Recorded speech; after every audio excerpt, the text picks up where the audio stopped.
संजय निषाद रोए हैं तो अखिलेश यादव ने उन पर तंज कसा। अखिलेश यादव ने कहा कि विदाई के वक्त आंसू तो आ ही जाते हैं। अखिलेश ने यह भी कहा कि क्या संजय निषाद के आंसू को प्रायश्चित माना जाए। ये रोना प्रायश्चित माने, क्या माने इस बात को?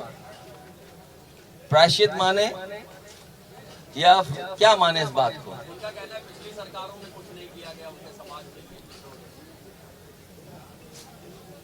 अब चली चला की बेला है, आंसू तो आएंगे। विदाई के समय पर आंसू तो आते ही हैं। और मैंने कई बार आपको याद दिलाया कि हमारे यहाँ परंपरा है कि विदाई के बाद हम लोग घूमने जाते हैं। हमारे मुख्यमंत्री जी ऐसे विदाई से पहले ही घूम आए। इतना ही नहीं, अखिलेश यादव ने तो संजय निषाद को ऑफर भी दिया है कि अगर संजय निषाद को आरक्षण चाहिए तो वो पीडीए का झंडा उठाएं। जब संजय निषाद तक अखिलेश यादव के ऑफर की बात पहुंची तो उन्होंने इसे सिरे से खारिज कर दिया। संजय निषाद ने कहा कि उन्हें बीजेपी पर पूरा भरोसा है, अगर बीजेपी दरवाजा बंद करेगी तो फिर दूसरे दलों के साथ जाने के बारे में सोचेंगे।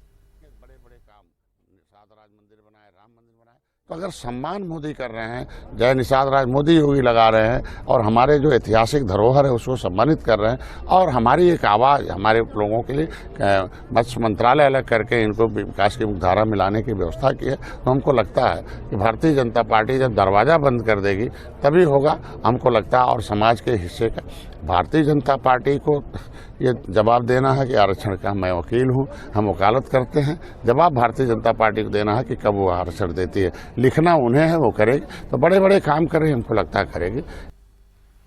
यूपी में अगले साल होने वाले विधानसभा चुनाव से पहले सभी दल फिलहाल पंचायत चुनाव की तैयारियों में लगे हैं। इसी सिलसिले में महिला वोटर्स को अपने पाले में खींचने की कोशिशें शुरू हो गई हैं।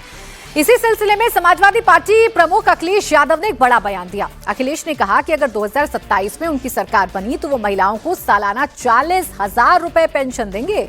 साथ ही नारी समृद्धि सम्मान योजना भी शुरू की जाएगी। पेंशन शुरू की थी। भविष्य में समाजवादी पार्टी ने आज भी कहा, फिर कहेंगे, समाजवादी पेंशन भी शुरू करेंगे और विशेष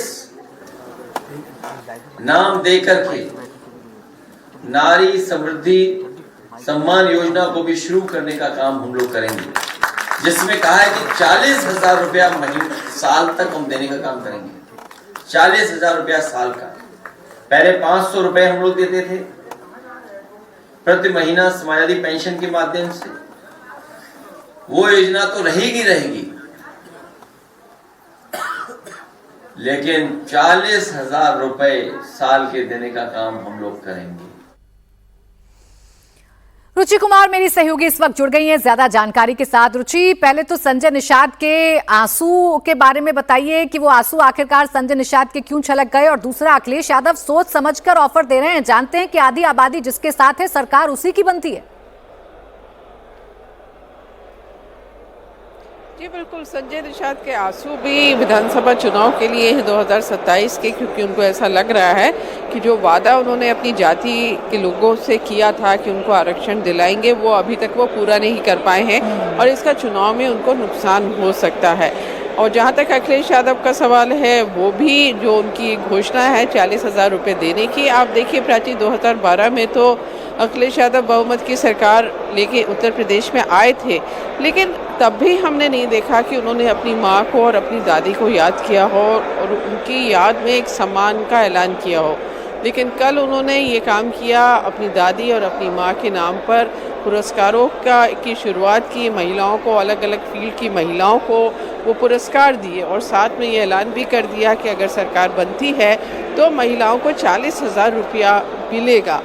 तो अब आधी आबादी जिसको हम कहते हैं महिलाओं की, और आप देख रही हैं कि पिछले बहुत सारे चुनाव में महिलाओं का वोट कितना मायने रखता है। अभी आपने बिहार में देखा, या प्रधानमंत्री मोदी की भी जो पूरी वो होती है, जो बीजेपी बार बार सत्ता में आती है, कहा जाता है कि महिलाओं का बहुत बड़ा रोल है। तो जाहिर है कि अखिलेश की निगाहें उधर महिला वोटर पे हैं कि पीडीए के साथ जो पिछड़ा दलित अल्पसंख्यक फॉर्मूला है अखिलेश यादव का, उसमें महिलाओं बिल्कुल, को महिला भी उन्होंने वोटर्स जोड़ा बीजेपी है। के साथ इंटैक्ट नजर आती हैं। इस बार अखिलेश यादव चाहते हैं कि महिला वोटर्स का साथ उन्हें मिले ताकि बीजेपी में ताकि यूपी में जो सत्ता की वापसी का सपना देख रहे हैं अखिलेश यादव, कम से कम वो पूरा हो सके।